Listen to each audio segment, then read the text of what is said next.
Celui qui forme l'œil, ne verra-t-il pas? 513. La partie qui se trouve au-dessus des yeux, les sourcils, est constituée de poils, qui sont répartis dans certaines proportions. 514. De ces poils dépendent 1700 seigneurs d'inspection pour la lutte dans les batailles, et alors tous leurs émissaires se lèvent et ouvrent les yeux. 515. Dans la peau qui est au-dessus des yeux, les paupières, se trouvent les cils, et là adhèrent des milliers de seigneurs des boucliers. 516. Et ceux-ci sont appelés le recouvrement des yeux. Et tous ceux qui sont appelés, sous la classification de, les yeux de Yves, tétragrammaton, ne sont pas ouverts, ni éveillés, sauf au moment où ces couvertures des cils sont séparées l'une de l'autre, à savoir l'inférieur de supérieur, cils. 517. Et lorsque les cils inférieurs sont séparés des supérieurs, et qu'ils révèlent la demeure de la vision, alors les yeux s'ouvrent de la même manière que lorsqu'on s'éveille de son sommeil. 518. Les yeux sont alors retournés, et, microprosopu, regardent en arrière sur l'œil ouvert, de macroprosope, et ils sont baignés dans son éclat blanc. 519. Et lorsqu'ils sont ainsi blanchis, les seigneurs des jugements se détournent des Israélites. Et c'est pourquoi il est écrit, Psaume Xliv 24, Réveille-toi, pourquoi dors-tu, ô tétragramme? Hâte-toi, et se taira. 520. 4 couleurs apparaissent dans ses yeux, d'où brillent les 4 revêtements des phylactères, qui brillent à travers les émanations du cerveau. 521. 7, qui sont appelés les yeux de tétragrammaton, et l'inspection procède de la couleur noire de l'œil, comme nous l'avons dit. 522. Comme il est écrit, chapitre 3.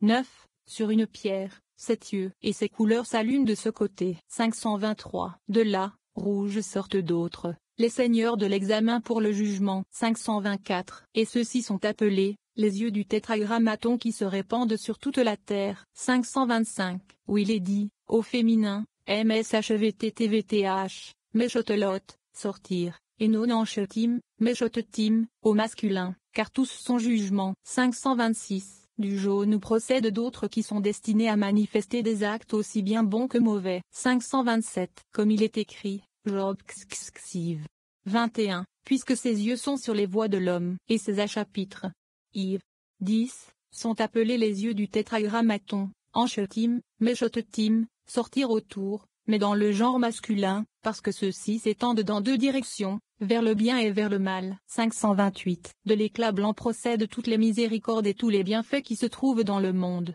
afin que, grâce à eux, tout aille bien pour les Israélites. 529. Et ensuite, ces 3 couleurs sont rendues blanches, afin qu'il ait pitié d'elles. 530. Et ces couleurs se mélangent mutuellement, et elles adhèrent mutuellement les unes aux autres. Chacune affecte de sa couleur ce qui est à côté d'elle. 531. À l'exception de l'éclat blanc qui permet de tout comprendre en cas de besoin, car il les enveloppe tous. 532. Ainsi, aucun homme ne peut convertir toutes les couleurs inférieures, le noir, le rouge et le jaune, en brillance blanche. 533. Car ce n'est qu'avec ce regard, de macroprosope, qu'ils sont tous unis et transformés en l'éclat blanc. 534. Ces cils, c'est-à-dire ceux du microprosope, car à l'œil du macroprosope on n'attribue ni sourcils ni cils, ne sont pas trouvés, lorsque, ses yeux, désirent contempler les couleurs, car ces cils divulguent l'endroit de la vue, pour contempler toutes les couleurs. 535. Et s'ils ne divulguent pas le lieu, de vision, les yeux,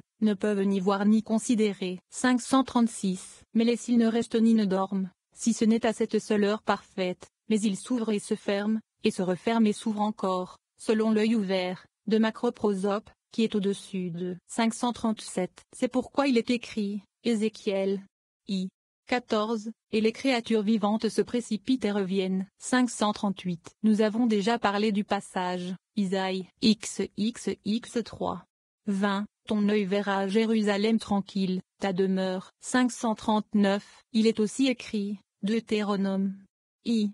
12, les yeux de tétra. La signification simple de cette section et de la précédente est que les yeux ne peuvent voir que lorsque les cils supérieurs sont séparés des cils inférieurs par les paupières relevées. Grammaton ton Dieu sont toujours là au début de l'année, et ce Torah. 540. Car c'est ainsi que Jérusalem l'exige, puisqu'il est écrit, Isaïe, I.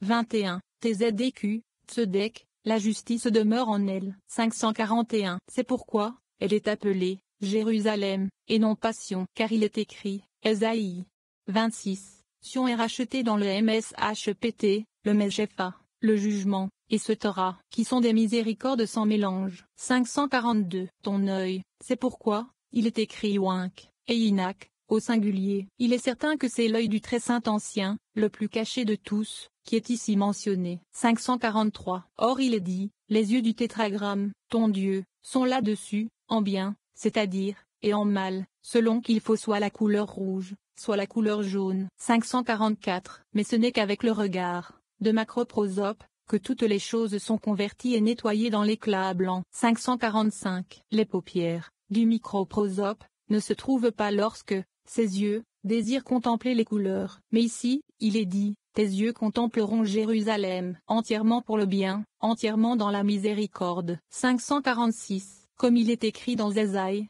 livre 7, et avec des grandes compassions, je te rassemblerai. 547. Les yeux du tétragrammaton, ton Dieu, sont toujours là depuis le début de l'année. Ici, le mot marachit, depuis le début, est écrit défectueusement sans A, car il n'est pas écrit rachit avec le A. 548. Il ne reste donc pas toujours dans le même état. Qu'est-ce qui ne l'est pas? Le H inférieur, il, dit. 549. Et à propos de ce qui est surnaturel, il est écrit, l'âme.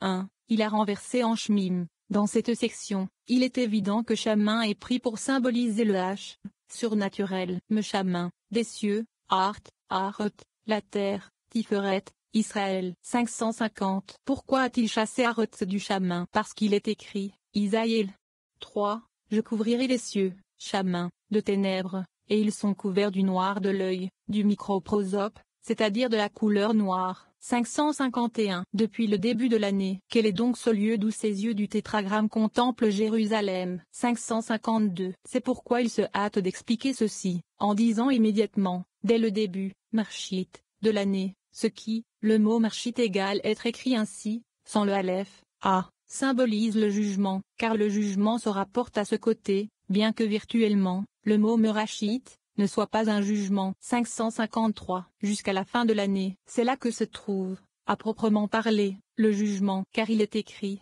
Isaïe 21. La justice a habité en elle, car c'est la fin de l'année. 554. Venez et voyez. A. Aleph. Seule est appelée la première lettre. Dans A. Aleph, se trouve la puissance masculine cachée et dissimulée, c'est-à-dire ce qui n'est pas connu. 555. Lorsque cet Aleph est joint à un autre endroit, on l'appelle Rachit, début. 556. Mais si tu dis que A est conjoint à celui-ci, en vérité il n'en est rien, mais A y est seulement manifesté et l'éclair, et dans ce cas seulement il est appelé Rachit, commencement. 557. C'est pourquoi, dans ce passage, on ne trouve pas de Rachit, épelé avec un A, en ce qui concerne Jérusalem, car si la lettre A y figurait, elle resterait pour toujours. Moïse, dans ce passage du Deutéronome, c'est-à-dire marchit au lieu de mrachit, c'est-à-dire irrévocablement, de sorte que le mot cesserait de porter le même sens si A n'était pas là. En d'autres termes, ici A en était une lettre radicale. 558. D'où l'écriture défectueuse de marchit, merachit. De même, concernant le monde à venir, il est écrit, Isaïe Xli 27, le premier dira à Sion, voici, et ce Torah, moins. Chapitre 15. Concernant le nez du microprosope. 559. Le nez du microprosope est la forme de son visage, car c'est par lui que l'on connaît tout son visage. 560. Ce nez n'est pas comme celui de l'ancien le plus saint, le dissimulé de tous les dissimulateurs. 561. Car son nez, l'ancien, est la vie des vies pour toutes choses, et de ses deux narines jaillissent les ruachins de Chi-1, esprit de vie pour tous. 562. Mais concernant ce nez de microprosope, il est écrit, Psaume XV3 9, une fumée monte dans son nez. 563. Dans cette fumée sont contenues toutes les couleurs. Dans chaque couleur sont contenues des multitudes de seigneurs au jugement très rigoureux, qui sont tous compris dans cette fumée. 564. C'est pourquoi toutes ces personnes ne sont atténuées que par la fumée de l'autel inférieur. 565. C'est pourquoi il est écrit, Genèse V3 21, et il sentit une odeur agréable. Il n'est pas écrit, il sentit l'odeur du sacrifice. Qu'est-ce qui est doux sinon le repos? Assurément, l'esprit en repos est l'atténuation des seigneurs du jugement. 566. Quand donc il est dit, et il sentit, le premier, rachon, où ce mot, dérivé de la même racine que rachit, s'écrit avec K. L'odeur du repos, il ne s'agit certainement pas de l'odeur de la victime sacrifiée, mais de l'odeur de l'atténuation de toutes ces sévérités qui sont référées au nez. 567. Et toutes les choses qui y adhèrent, toutes les choses, dis-je, sont atténuées, mais la plupart de ces sévérités se rejoignent mutuellement. 568. Comme il est écrit, Psaume 2, qui racontera GBVRVTH, le Joburote du tétragrammaton. 569. Et ce nez, du microprosope, émet un feu par les deux narines, qui engloutit tous les autres feux. 570. D'une narine sort la fumée, et de l'autre le feu, et tous deux se trouvent sur l'autel, aussi bien le feu que la fumée. 571. Mais lorsque se dévoile le très saint ancien, tout est en paix. C'est ce qui est dit, Isaïe. XLV 3. 9. Et pour ma louange, je m'abstiens de toi littéralement, bouge tes narines. 572. Le nez du très saint ancien est long et étendu, et il est appelé Arikaphim, long nez. 573. Mais ce nez, du microprosope, est court, et lorsque la fumée commence, elle sort rapidement, et le jugement est consommé. 574. Mais qui peut s'opposer au nez de celui qui est l'ancien? À ce sujet, tout est comme nous l'avons dit dans la grande assemblée, où les compagnons se sont exercés sur cette question. 575. Dans le livre du traité de Rav Aimenuna l'Ancien, il décrit ainsi ces deux narines, de microprosopus, disant que de l'une sortent la fumée et le feu, et de l'autre, la paix et les esprits bienfaisants. 576. C'est-à-dire, lorsque, microprosope, est considéré comme ayant, en lui-même le symbolisme de côté droit et côté gauche. L'idiome hébreu pour dire avoir pitié se réfère toujours au nez, car différer la colère est en hébreu allonger le nez, et se Torah, comme il est écrit, aux Exives.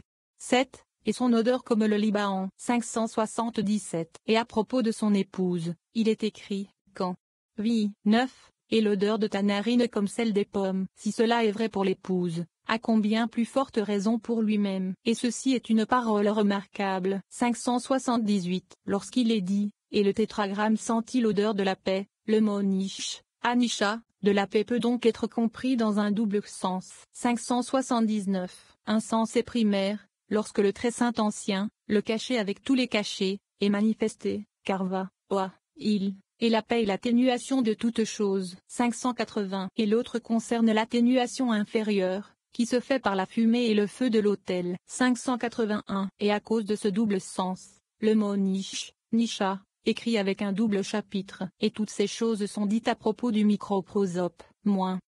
Chapitre 16. Concernant les oreilles du microprosope. 582. Il existe deux oreilles pour entendre le bien et le mal, et ces deux oreilles peuvent être réduites à une seule. 583. Comme il est écrit, 2 Rois 6.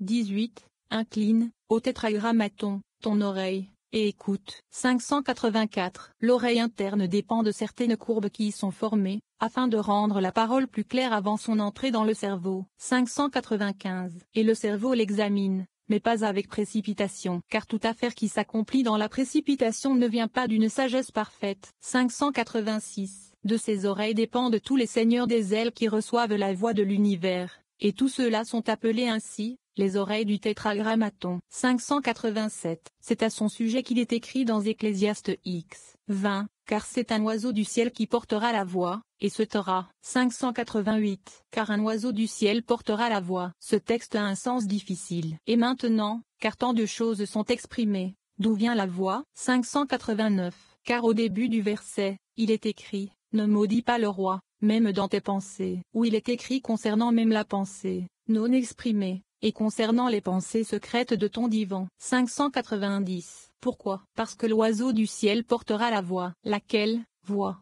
n'est pas encore exprimée. 591. Assurément, c'est le vrai sens. Tout ce qu'un homme pense et médite dans son cœur, il ne fait pas un mot jusqu'à ce qu'il le fasse sortir par ses lèvres. Ce que le texte veut dire, c'est que si quelqu'un n'y prête pas attention. 592. Car cette voix envoyée en avant, par une pensée inconsidérée, fend l'air, et elle s'en va et monte, et est transportée à travers l'univers, et c'est ainsi que la voix existe. 593. Et les seigneurs des ailes reçoivent la voix et la transmettent au roi, microprosope, afin qu'elle entre dans ses oreilles. 594. C'est ce qui est écrit, Deutéronome. 28. Et le tétragramme a entendu la voix de tes paroles. Encore, nom, xi. 1, et Tétragrammaton a entendu, et sa colère s'est enflammée. 595. C'est pourquoi toute prière et tout